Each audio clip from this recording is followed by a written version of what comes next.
भूतिया हॉस्पिटल। मरीजों को किसने मारा था, डॉक्टर या किसी और ने? जानने के लिए वीडियो पूरा देखिए।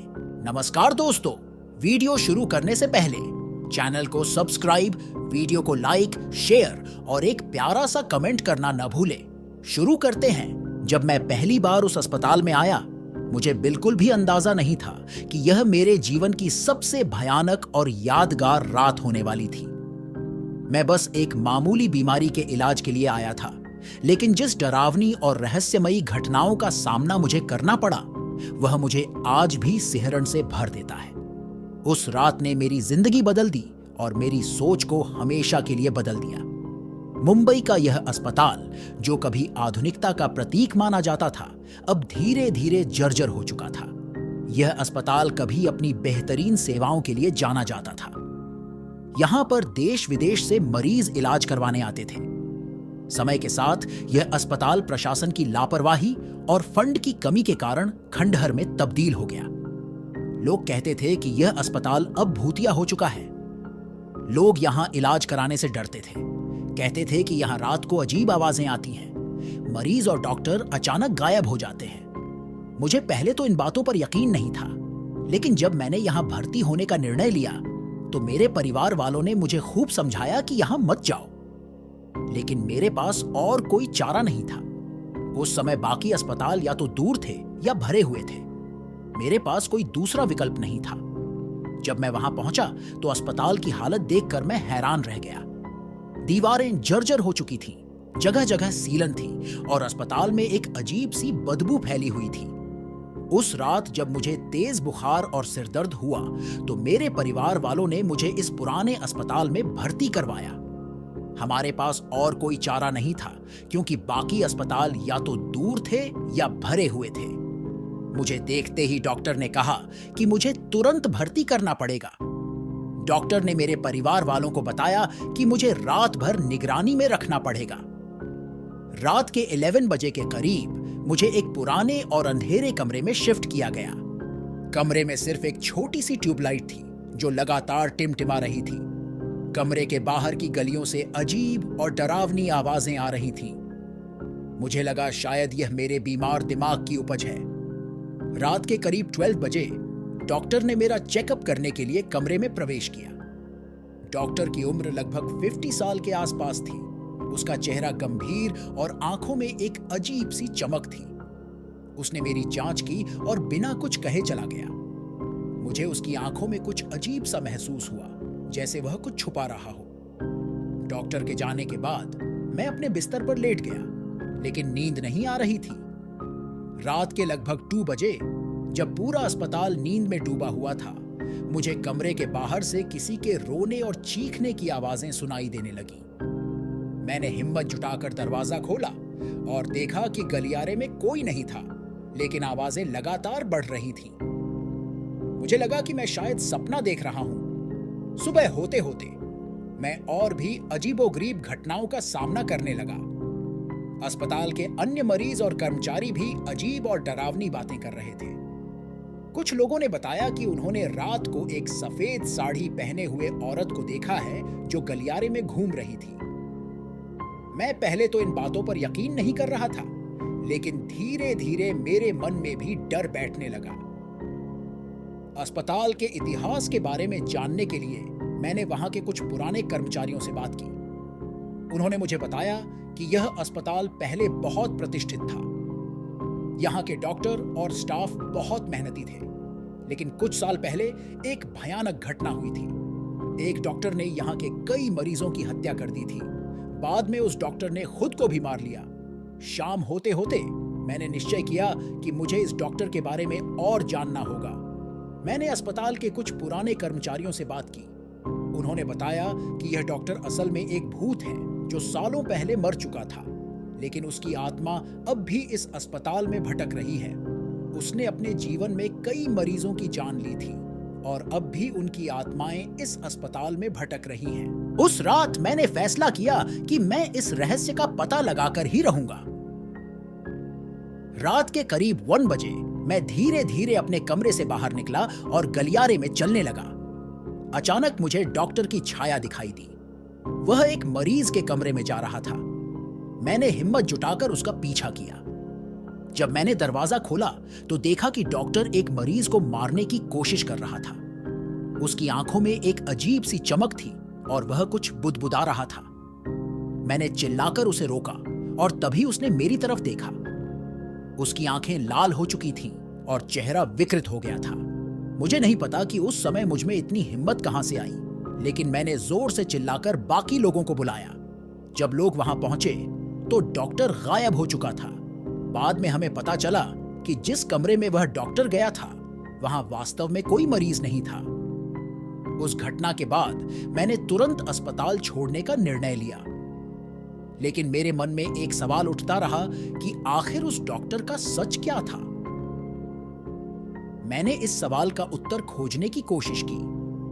मैंने कुछ स्थानीय निवासियों और पुराने कर्मचारियों से बात की।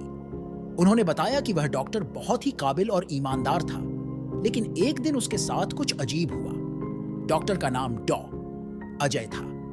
वह इस अस्पताल का सबसे काबिल और भरोसेमंद डॉक्टर था। लोग उसकी बहुत इज्जत करते थे। एक दिन अजय को एक अजीब सा सपना आया। उसने देखा कि एक काली परछाई उसे और उसके मरीजों को नुकसान पहुंचा रही है। उसने इस सपने को नजरअंदाज कर दिया, लेकिन धीरे धीरे उसके सपने और भी भयानक होते गए। वह हर रात एक ही सपना देखता था, जिसमें वह अपने मरीजों को मार रहा होता था। उसने इस बारे में अपने सहकर्मियों से बात की, लेकिन किसी ने उसकी बातों पर यकीन नहीं किया। धीरे धीरे अजय की मानसिक स्थिति बिगड़ने लगी। एक रात अजय ने अपने सपने को सच में बदल दिया। उसने अपने कई मरीजों की हत्या कर दी। बाद में उसने खुद को भी मार लिया। इस घटना के बाद अस्पताल के लोगों ने इस कमरे को बंद कर दिया और उसे भूलने की कोशिश की, लेकिन अजय की आत्मा अब भी इस अस्पताल में भटक रही थी। वह अपने अधूरे काम को पूरा करने की कोशिश कर रहा था। लोगों ने बताया कि कई मरीज और डॉक्टर अचानक गायब हो गए थे। वे सभी अजय के भूत के शिकार बने थे। जब मैंने इन सभी कहानियों को सुना तो मुझे यकीन हो गया कि यह अस्पताल वास्तव में भूतिया है। मैंने वहां के लोगों से बात की और उन्हें इस भूत से छुटकारा पाने की सलाह दी। हमने मिलकर एक योजना बनाई। हमने एक पुरोहित को बुलाया और उसे इस भूत से छुटकारा पाने के लिए कहा। पुरोहित ने हमें बताया कि यह आत्मा बहुत ही शक्तिशाली है और इसे मुक्त करना आसान नहीं होगा। उस रात हमने पुरोहित के साथ मिलकर एक विशेष पूजा की।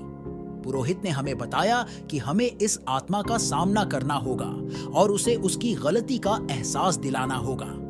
हम सबने मिलकर पुरोहित की बात मानी और उसके निर्देशों का पालन किया। जब हमने पूजा शुरू की तो अचानक कमरे में तेज हवा चलने लगी। पुरोहित ने हमें शांत रहने के लिए कहा और अपनी पूजा जारी रखी।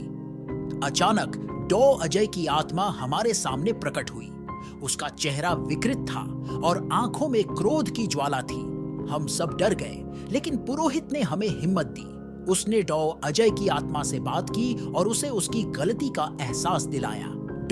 अजय की आत्मा धीरे धीरे शांत होने लगी। उसने हमें बताया कि वह अपनी गलतियों के लिए बहुत पछता रहा है और अब वह इस दुनिया से मुक्त होना चाहता है।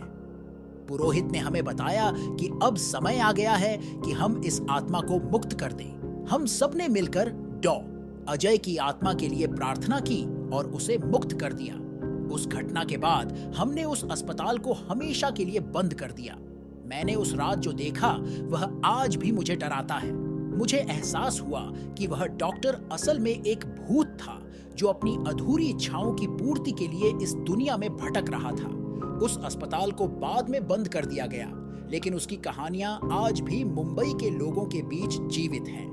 यह कहानी मुझे एक सबक सिखा गई कि हमें हमेशा सावधान रहना चाहिए और उन जगहों से दूर रहना चाहिए जो भूतिया मानी जाती हैं। मुझे यकीन है कि वह डॉक्टर अब भी उस अस्पताल में कहीं न कहीं भटक रहा है, अपनी अगली शिकार की तलाश में। भूतों और आत्माओं की कहानियां हमेशा से लोगों को आकर्षित करती रही हैं। कुछ लोग इन्हें सिर्फ एक भ्रम मानते हैं, जबकि कुछ लोग इन्हें वास्तविकता का हिस्सा मानते हैं।